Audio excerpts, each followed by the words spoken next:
Hi friends, எல்லாருக்கும் வணக்கம். நான் உங்க பிரின்சி. இன்னைக்கு நம்ம விட்டமின் இ டேப்லெட்ல என்னென்ன நற்குணங்கள் இருக்கு, அது எந்த விதத்துல உபயோகமா இருக்குன்ற டீடைல்டான வீடியோவை தான் நம்ம இப்ப பார்க்க போறோம். ஸோ அதுக்கு முன்னாடி நம்ம சேனலை இன்னும் சப்ஸ்கிரைப் பண்ணாதவங்க சப்ஸ்கிரைப் பண்ணிடுங்க. பக்கத்தில் இருக்கிற பெல் ஐக்கான் கிளிக் பண்ணிடுங்க. அதில் ஆல்ன்ற பட்டனை செலக்ட் பண்ணிடுங்க. அப்போ தான் நான் போடுற வீடியோஸ் எல்லாமே உங்களுக்கு வரும். ஸோ வாங்க இப்போ வீடியோக்குள்ளே போயிடலாம். விட்டமின் இ டேப்லெட் ஒரு பெஸ்ட் ஆன்டிஆக்சிடென்ட் தான் சொல்லணும்.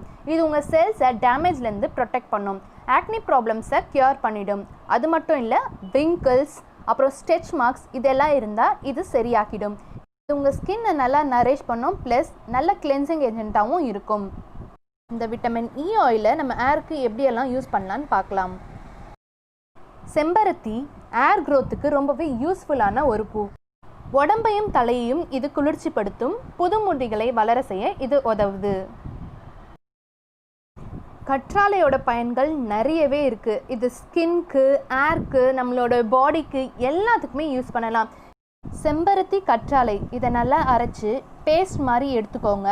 இது கூடவே 2 capsule vitamin E oil add பண்ணிக்கோங்க. வாரத்தில் 2 வாட்டி தலையில் அப்ளை பண்ணி குடித்தா ஹேர் நல்லா ஷைனிங்காக, க்ளோவாக, நல்லா திக்காக வளரும். விட்டமின் இயோட நெக்ஸ்ட் பெனிஃபிட் என்னன்னு பார்க்கலாம். ஒரு எம்டி மஸ்காரா பாட்டிலில் கோகனட் ஆயிலையும் விட்டமின் இ டேப்லெட்டையும் மிக்ஸ் பண்ணி வச்சுக்கோங்க. டெய்லி நைட்டு தூங்குறதுக்கு முன்னாடி நம்ம மிக்ஸ் பண்ணி வச்சுருக்கோம் இல்லையா இந்த மஸ்காரா ஆயில், அதை நம்ம ஐலாஷஸில் அப்ளை பண்ணிட்டு வாங்க. இது அப்ளை பண்ணுறதுனால உங்களுக்கு பிளட் சர்க்குலேஷன் ஏற்படும். அந்த பிளட் சர்க்குலேஷன் ஏற்படுறதுனால உங்களோட இமைகள் வளர்கிறதுக்கு அது ரொம்பவே யூஸ்ஃபுல்லாக இருக்குது. அடுத்ததாக இது கருவளையத்துக்கு எப்படி யூஸ் ஆகுதுன்னு பார்க்கலாம். உருளைக்கிழங்க நல்லா சீவிட்டு அதை நல்லா இப்படி ஜூஸ் மாதிரி வடிகட்டி எடுத்துக்கோங்க.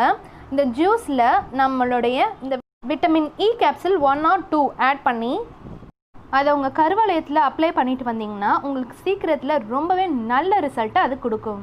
இது அடுத்ததாக லிப்ஸ்க்கு எப்படி யூஸ் ஆகுதுன்னு பார்க்கலாம். பீட்ரூட் ஒரே ஒரு துண்டு எடுத்து லிப்ஸில் தினைக்கும் தேய்ச்சிட்டே வாங்க. இதில் நேச்சுரலாகவே கலர் இருக்கிறனால உங்களோட லிப்ஸ்க்கு ஒரு நல்ல கலர் கொடுக்கும். சில பேருக்கு உதட சுற்றி ரொம்ப கருப்பாக இருக்கும். அவங்க என்ன பண்ணுங்க, ஒரு பாதி லெமன் எடுத்துக்கிட்டு அதில் கொஞ்சம் சர்க்கரை போட்டு 1 கேப்சூல் அளவுக்கு இந்த விட்டமின் இ ஆயில் ஆட் பண்ணி ஸ்க்ரப் மாதிரி உதட்டை சுற்றி தேய்ச்சிவாங்க. அந்த கருப்பெல்லாம் மாறி உங்கள் லிப்ஸ் நல்லா பிங்காக இருக்கும். அடுத்தபடியாக இது ஸ்கின்னுக்கு எப்படி யூஸ் ஆகுதுன்னு பார்க்கலாம். புதினா இருக்கு இல்லையா, அதை நல்லா சாறு எடுத்து இந்த 1 கேப்சூல் or 2 கேப்சூல் அதில் ஆட் பண்ணி ஃபேஸ்க்கு நல்லா மாஸ்க் மாதிரி அப்ளை பண்ணிட்டு வாங்க. கொஞ்ச நேரம் கழித்து இதை வாஷ் பண்ணி பாருங்கள். உங்களுக்கு ஸ்கின் நல்லா ஷைனிங்காக, ஆக்னி ப்ராப்ளம்ஸ் இருந்தால் அதை க்யூர் பண்ணி உங்களுக்கு நல்ல ஒரு பெஸ்ட் ரிசல்ட் கொடுக்கும். இந்த வீடியோ உங்களுக்கு பிடிச்சிருந்தா மறக்காமல் லைக் அண்ட் ஷேர் பண்ணுங்கள். வேறு ஏதாவது டிப்ஸ்க்கு கமெண்ட் பண்ணுங்கள். முடிஞ்ச அளவுக்கு நான் அதை அப்லோட் பண்ண பார்க்குறேன். தேங்க்யூ.